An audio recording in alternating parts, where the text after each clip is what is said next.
Aloha. It's very nice meeting you today, Terrence. Here is the crux of the biscuit.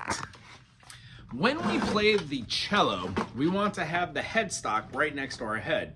We don't want to go back and forth and sway unless we're really getting into the music. And as far as our instruments today, if this was my cello, I would be looking at the bottom portion here as having a open portion onto which we put our hand against the end of the fretboard, and then we do our pizzicato picking. So when we're going through pizzicato, when we do this, we're going to be playing with our first finger reaching over the top, holding this here. That's a great way to get accustomed to the strings of our cello: the C string, the G string, the D string, and then the A string.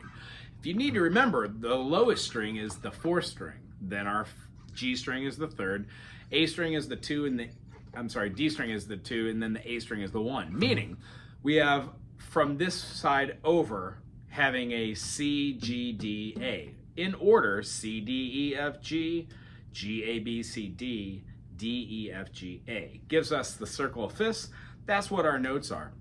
When we're playing our scales of the do, re, mi, fa, sol, la, ti, do, the scale preferences we use are the open.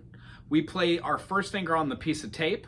We skip a finger and that second, and we put our third finger, the ring finger, on the other piece of tape, and then our pinky on the piece of tape right after that. That gives us our whole tone to a whole tone to a half tone. So we'd have C to D as a whole tone, D to E as a whole tone, and E to F as a half step.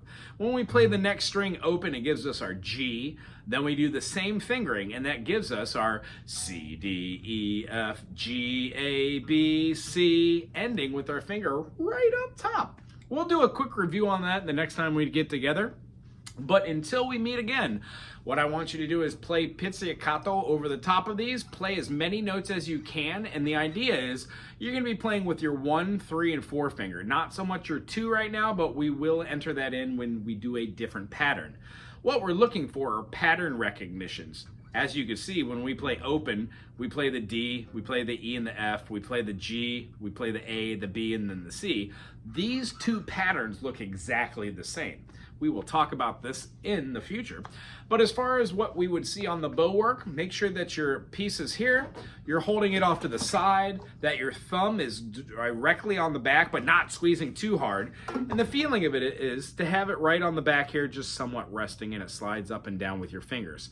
The idea of cello is it's almost as if we're hanging off of this and putting pressure down on here so we can achieve this kind of vibrato and pull away that goes back and forth.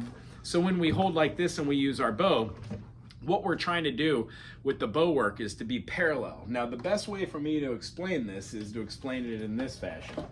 If we had our large bow, I'm gonna just show you like this so you can see it.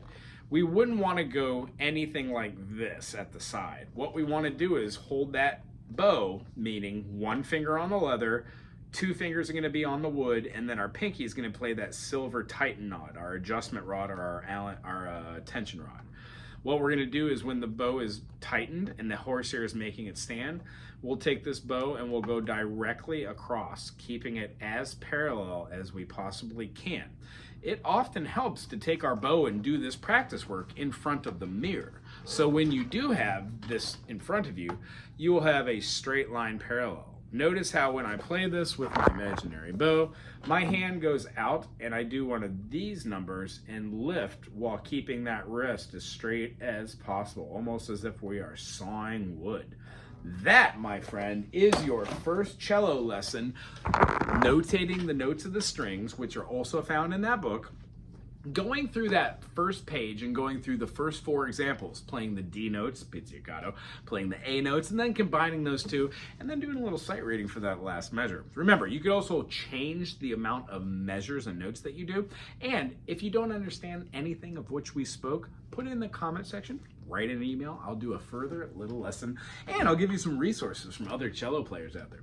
As I said, I teach beginner cello how to sight read, use music theory, and then get familiar with the instrument. I believe from what I saw today, if you were to practice 5 minutes within 2 months, you will be able to get through books, exercises, and understand a few songs. If you practice 30 minutes to an hour every day, I do believe in 2 to 3 months, you will outpass what I'm able to show you as far as technique, and we will cross that bridge when we get there. Hopefully, once you're playing this instrument for 6-7 months, you'll start teaching, and then we'll have more teachers on this island. I commend you for trying the cello. It's a wonderful instrument, and I'm looking forward to playing and learning. Aloha.